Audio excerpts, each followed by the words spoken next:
take a big breath and settle in, and Brenda will begin the prelude for us, number 360, Here We Have Gathered.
The land where Westwood Unitarian congregation is located and where most of us participating this morning are situated is Treaty 6 territory, land which is a traditional meeting ground and home for many Indigenous peoples, including Cree, Saulteaux, Blackfoot, Métis, and Nakota Sioux. Land recognition is a tradition that is dated back for centuries for many Indigenous peoples. Land recognition calls us to acknowledge our responsibility and to deepen our understanding of the history of this land and its peoples, to participate in and support the ongoing process of truth, reconciliation, and healing. I invite you to visit the Westwood Truth, Healing, and Reconciliation page on our website for learning resources and actions each of us can take to further this process. We also welcome suggestions for additions or changes to this page.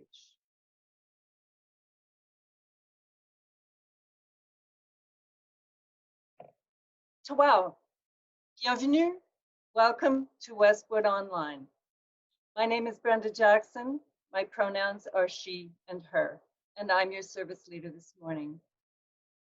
In the Westwood and larger Unitarian Universalist community, I have found friendship, acceptance, outlets for my creativity, opportunities to feel useful and to grow both spiritually and intellectually.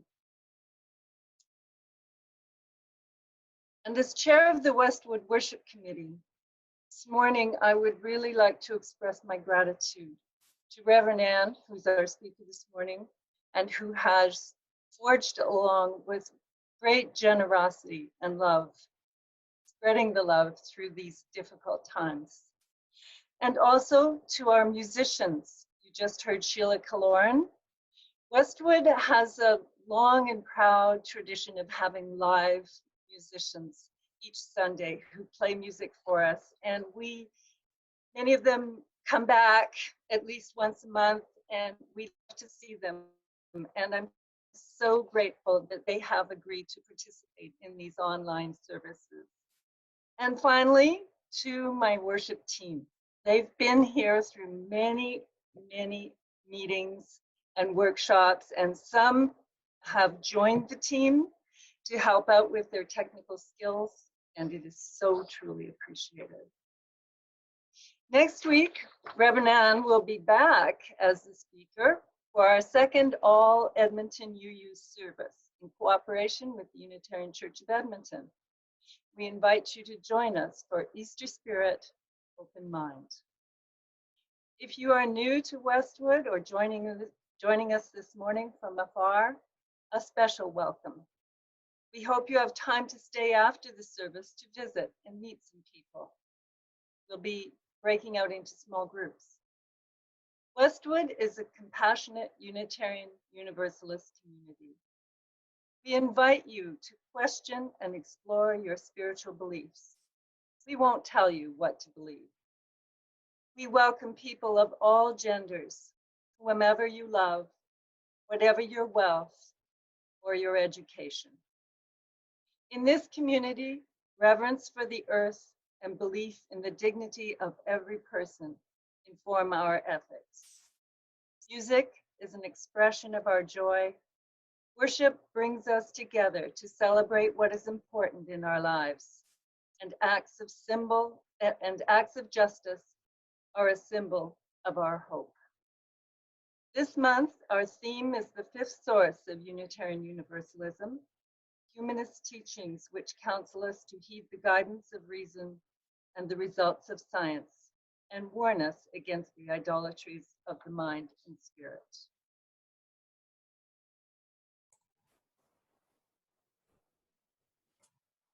Thank you so much, Brenda.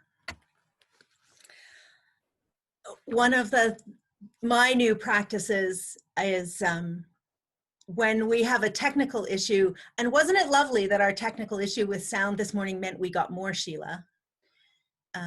Got to hear part of it twice. My new practice is when technical issues occur to close my eyes, take a big breath, and hold gratitude, knowing that the person who's dealing with it is in the spotlight and we hold them in love and care in this moment. Our chalice lighting this morning is from the book Embers by Richard Wagamese. We approach our lives on different trajectories, each of us spinning in our own separate shining orbits. What gives this life its resonance is when those trajectories cross and we become engaged with one another for as long or as fleetingly as we do. There's a shared energy then, and it can feel as though the whole universe is in the process of coming together. I live for those times. No one is truly ever just passing through. Every encounter has within it the power of enchantment if we're willing to look for it. So we light our chalice this morning in the spirit of connection. If you have a chalice or a candle at home, I invite you to light it too. Holding these rituals in our individual places helps us to bridge the distance between us. Thank you. Now it is time for our candles of joy and concern, a beloved tradition in Unitarian Universalism and in our Westwood community. We we're going to have a piece of music play. And while the piece of music plays, you're welcome to type into the chat your candles of joy and concern. And you're welcome to just read them or type into them or just sit in peace and gratitude and enjoy the music. But let me tell you before we do that about a new initiative here at Westwood. We know how much you like to share with one another. And because the chat function is imperfect, we can't always see what other people are putting in there, or we might feel like this is too public and too vulnerable a setting to type our tender messages. So every week, we are going to collect your virtual candles by email if you'd like. So candles@westwoodunitarian.ca. You can send a candle to candles@westwoodunitarian.ca. So everything that we have by Wednesday night will be collated together on Thursday, along with what was in the chat the Sunday before, and emailed out to members and friends. So it's not going to the wide world, it's just going to folks in the directory that are members and friends of the congregation. So if you'd like to participate in that, we welcome you. If you're not in the directory and you would like to find yourself in there, info@westwoodunitarian.ca is the email address that magically connects you to all those things, all the magic. So please enjoy the music and type into the chat your candles of joys and concerns if that suits your heart.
Please join me in the affirmation you see on your screen.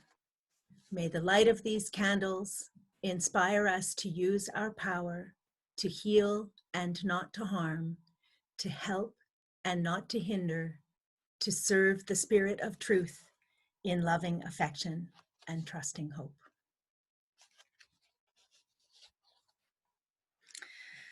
For our stewardship moment each week, we've made the decision to highlight the giving and receiving that is at the heart of this congregation. So we will lift up one thing that is a nourishing and nurturing part of our life together. This week, we highlight the courageous spirit that is ever present, but it's especially noticeable in difficult times when we're trying to navigate new waters. This week, well, we know that Westwoodians are always willing to try new things and learn new things. And this weekend, we are host to the Canadian Unitarian Council Lay Chaplaincy Designing and Leading Rites of Passage program. It has never been done online before. We've wanted to for years, but it felt like such a big undertaking to cross that hurdle. And so we haven't got there yet. Well, we're doing it now. So we had plans to host a physical training in our pretty little building in Edmonton, and instead we turned on a dime and are doing it online. The CUC, the trainers, and the participants were all willing to take a chance and help to be beta testers in this new way as we develop a valuable new resource for our country and our congregations. So this is a gift that Westwood has given to itself, to all the people who are participating, and especially to the national UU community. We can be very proud of this courageous spirit. If you would like to make a contribution in support of this community, there is information on the next slide. There it is. Or you can go to our website, westwoodunitarian.ca, and there's a link right at the top of the front page, a link to the Sunday service and a link to contributions. And that takes you to a page that gives you a list of all the ways that you can either pledge or donate, even while we are separated by physical space. Please know that if you are new here, or if you are experiencing financial insecurity in this complicated time, we hope that you will consider this service and this congregation as our gift to you. Now, settle in and enjoy our lovely choir director, Rebecca Patterson, whose courageous spirit created the beautiful musical harmony we will play for you now.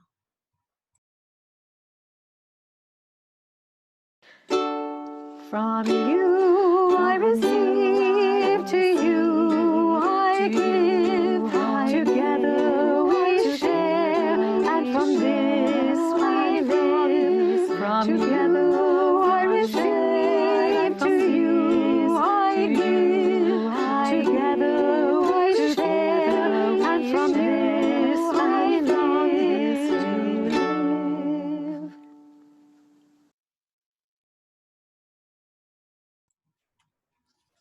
Thank you so much, Rebecca. So at this time, to begin the talk portion of our service, we turn the chat off. And I'm sorry if you haven't had an opportunity to get in there. We turn the chat off, and there we go. This month, like Brenda told you, Westwood's theme features our fifth UU source, humanist teachings which counsel us to heed the guidance of reason and the idolatries of the mind and spirit. When we think about humanism, we don't automatically think about ritual. Historically, ritual has been something we think of in a spiritual context or a religious context, even a magical or a mystical context. Sometimes, because of bad experiences, we think of ritual as coercive or manipulative. But we know that we all come from many traditions and many inspirations. And ritual is not just for a certain segment of our population. Ritual is accessible to everyone. So that's what we're going to talk about this morning. Originally, our topic was going to be ritual for humanists, focusing on this theme item. But in this time, because we know that we come from all these traditions and inspirations, we didn't want to focus so narrowly, but we will definitely still speak to that topic. So we've changed our title this morning to Ritual for This Time. Let me just speak to the difference between ritual and routine or habit. Things that we do regularly, we brush our teeth every day, are a routine. We might have a coffee every morning. That's a routine or a habit. What makes it a ritual is if we attach some meaning to it, if we have an intention tied to it. So if every morning when I brush my teeth, I look in the mirror and I say, today I will do my best to learn and grow and stay as calm as I can in this time, that would be a ritual. So things that seem like a routine or a habit can shift into ritual if we add meaning and intent to them. You may have an implied meaning that's already in those things. You may think to yourself when you brush your teeth, I'm taking care of myself. This is how I take care of myself. That's the ritual piece. In times of uncertainty, like we're in right now, there's all kinds of research that shows that ritual rises. There is more ritual activity among people. So part of that is because even when we do everything we can scientifically and mathematically and solid, following the information and instruction of the wise beings in the world, we're heeding the guidance of reason and science, we still have uncertainty. In this pandemic time, we do everything we can to be safe, and we also are not in control of the situation. And ritual is what people turn to when there is a limit to the control they have. So you can control your movements and your actions and your choices, but you can't necessarily at this moment in time control your outcomes. Maybe we can never control our outcomes. What ritual does is it supports us and helps us to reinforce the things that we want to reinforce to help us in this time. So think for a minute about an agricultural example. Think about farmers. Farmers will use the best knowledge and wisdom that they have at the time. They will buy the best seed they can or save the best seed they can. They'll plant it using what they think is the best and most productive methods. They'll use the practices they believe in, whether they're an organic farmer who has chosen that because they think that's the best, or whether they've followed a science that tells them this is the best fertilizer or herbicide. The things that they want to do, they do the best they can mechanically and scientifically with all the knowledge that they have. But they're not in control because there's still the sun and the rain. There's still the hail. There's still a fire like we saw ravage through California or through Australia this year. We're not in control. And so if you think through history and currently, there are all kinds of rituals that people participate in around the farming season. Fertility rituals where they say a prayer for the growing plants in the ground, for the health of the animals in their flocks. They might do some yoga and dedicate their effort to all the farmers out there facing the uncertainty together. They might track their gratitudes in a journal at the end of the day every day in the hope to keep themselves focused and centered in a place that helps them to remain productive and as calm as possible in the uncertainty. And that's an everyday occurrence, farming, where we're not in control of the outcomes. And now we have this even more uncertain occurrence in our lives where we don't know, that it even seems like the science changes from day to day. What we're learning and hearing is different from day to day. The advice we're getting is different from day to day. So the question I want to ask you to hold in your hearts this morning is, what is it that you need in this time? What do you need to strengthen or reinforce or celebrate to help you get through this time?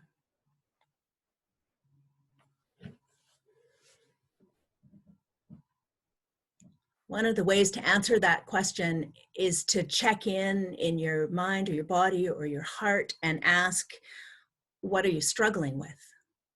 Because the answer might be the opposite thing.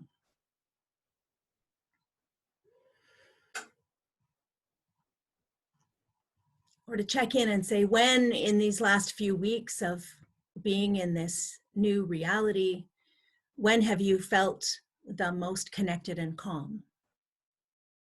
How did you get there? How can you reproduce that in your life?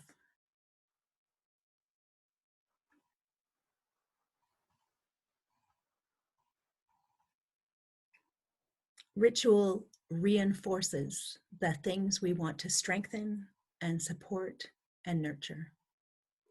Think about children's prayers as they go off to bed, and we encourage children to list all the people they love.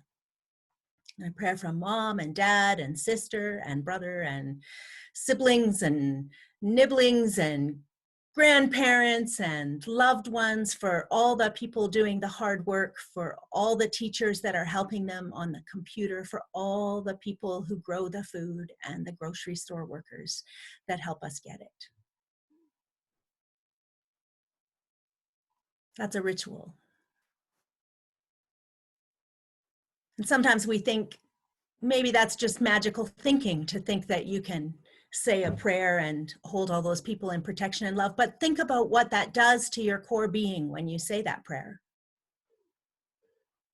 It reminds you of who is valuable and important. And we know in Unitarian Universalism, that's everyone. It reminds you that you want people to be safe. It encourages you to do what you can to maintain that safety. Ritual takes place in time and space. We set a time when we're marking something. It could be a time when we're committed to creativity. It could be a time when we lift up some new hopes that we have. I know many of us are thinking, what does this mean, this new reality? What does this mean for the environment?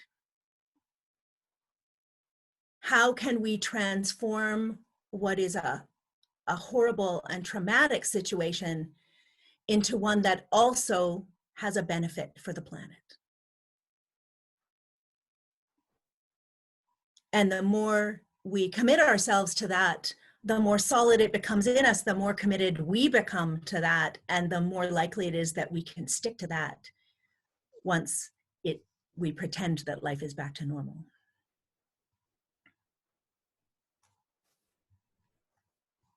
What does this mean for reconciliation?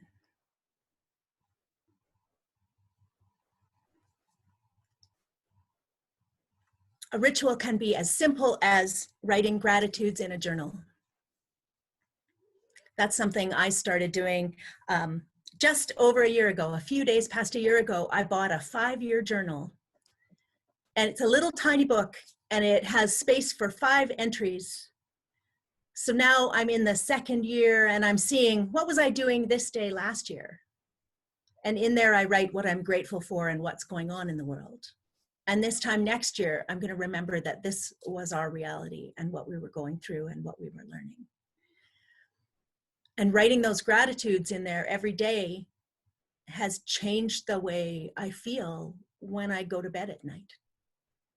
It makes it easier to sleep, just like a child's prayer. It makes it easier to sleep when the last thing you do is think about all the people that you love.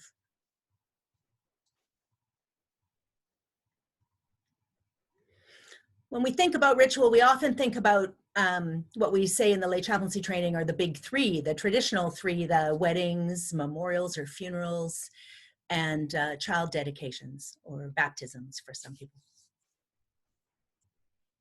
And those we think about as singular things. You'll mostly get married once. We die once, as far as we know, as far as I can vouch for today. We have a dedication ceremony or a naming ceremony once, typically. But that doesn't mean we don't return to those ideas and those practices. We celebrate anniversaries.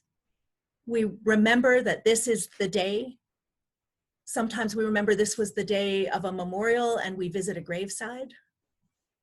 That's an important ritual in people's lives, to visit a graveside where their loved ones are. It's not that you can have an actual factual conversation with the person who has died, but there is meaning that matters in you. It reminds you that you love them, that this relationship is important. We lift up what we got from that relationship, the lessons that come to us, the lessons that don't end, and how we're going to carry those out in the world.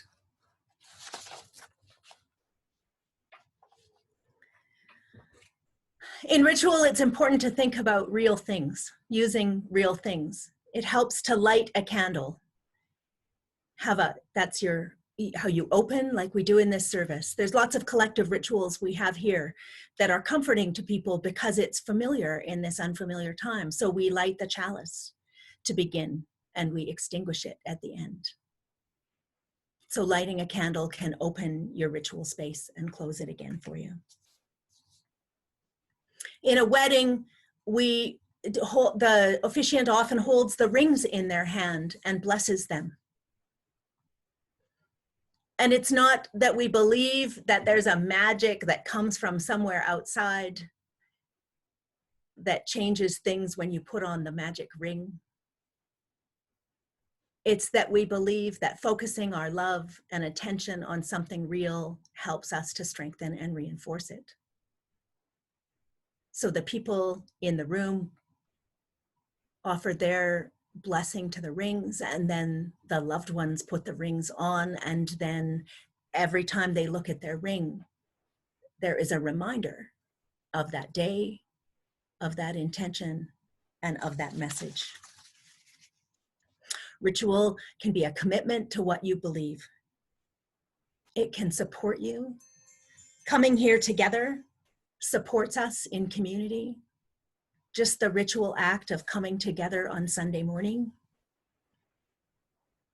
It can be inspiring to us. When I gather with you on Sundays and through the week and I learn about what people are doing and how they're managing in this time, it inspires me with new ideas. Helps me to cope.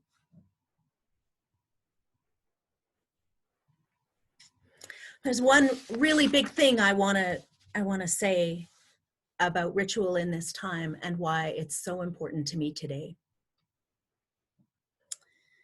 I believe that the biggest risk for the common person is that we're going to get pandemic fatigue or pandemic frustration, and we're going to start taking risks. It's hard to do the right thing when the right thing feels like nothing.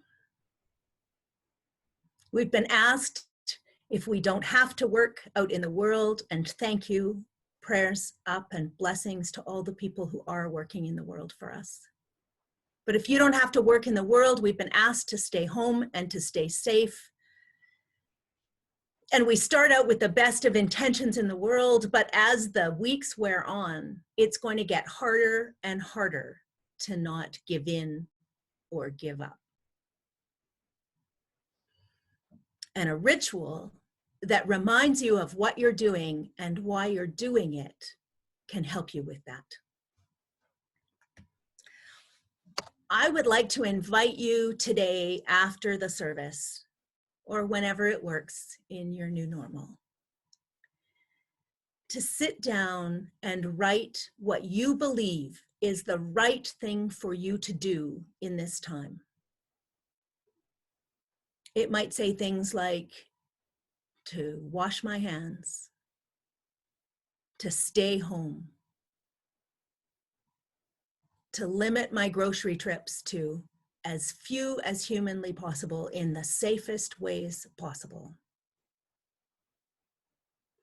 to reach out to people who are isolated and check in on them, to remember that it's frustrating and hard for my loved ones as well, and if we're sharing the house, to remember that everybody is in a confined space together.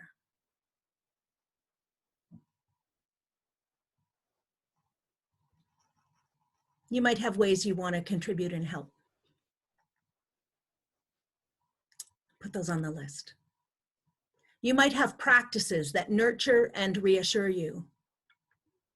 You can attend 12-step meetings online, support group meetings online, coffee chat at Westwood Wednesday mornings, 10 to 11:30 on Zoom. See some faces. You might knit or crochet or sew or paint or craft. Those might be things that bring you comfort and reassurance and help you calm. Put them on the list. I am not telling you to learn something new. If you want to do that, that's great. That is not my expectation of you. My expectation of you at this time is that you will stay alive. You will do everything you can to the best of your ability to stay alive. And as we do that, we're helping everyone else to stay alive. I love you so much.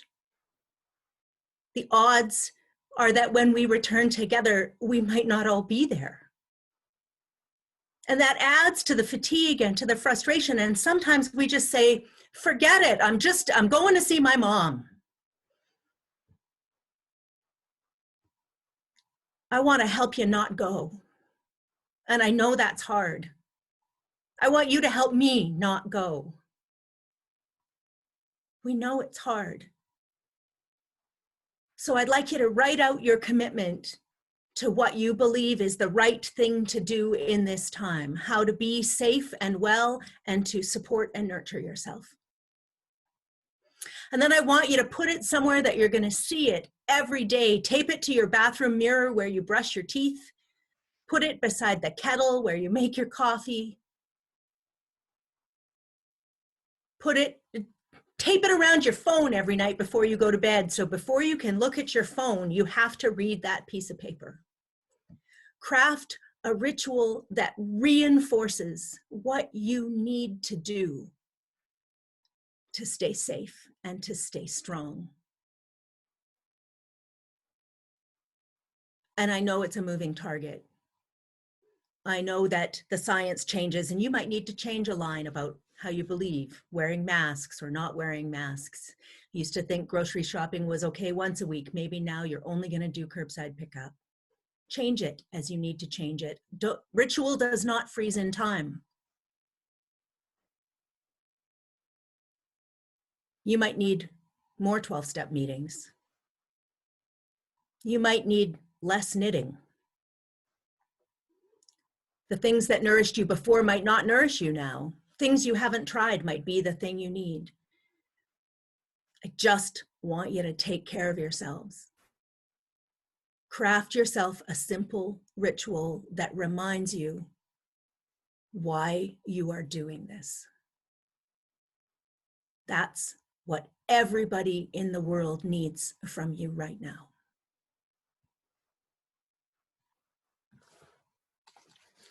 Our routines and our practices have been disrupted. Maybe some of our rituals have been disrupted. Our task at home is to do what we can to come as close to peace, as close to calm, and as close to connection as we can manage. Look to ritual as an intentional practice of engaging with the sources that you draw on for sustenance and strength. Nobody else can tell you what that is. Not me. Can help you figure it out. But your answer is yours.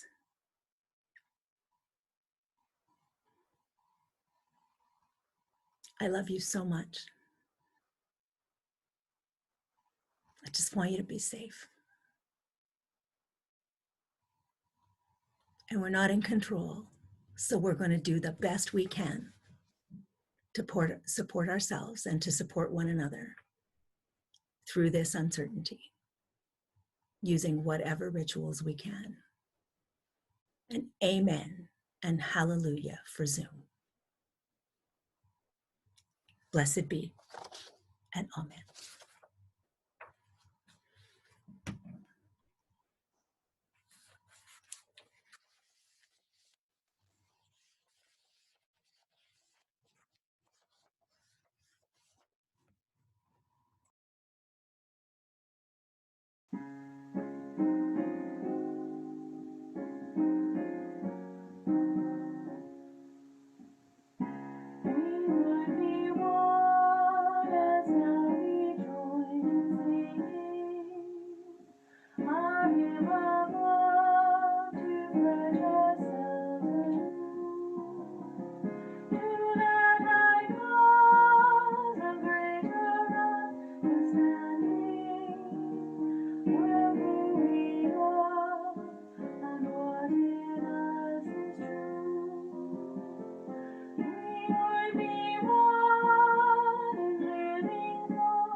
That is one of my favorite songs in our gray hymnal.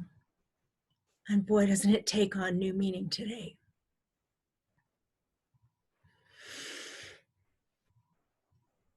I want to invite you, if you're interested, to I have just decided that we're going to have a Good Friday service on Friday evening.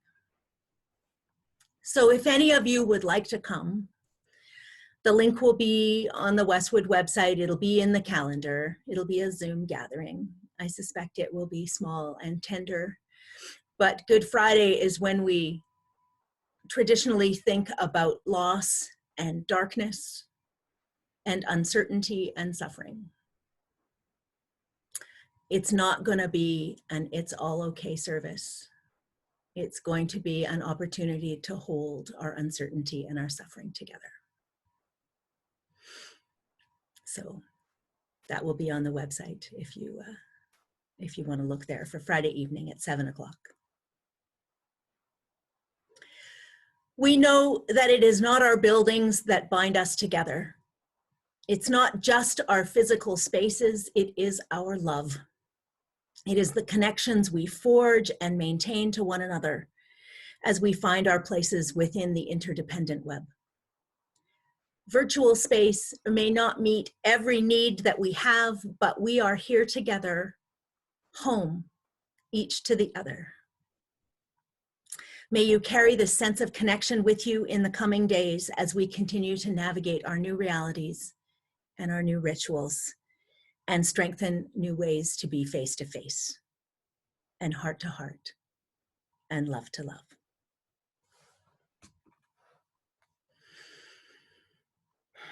Thank you for coming to our service this morning. This is the end of the ritual space. And now we are going to have our coffee time.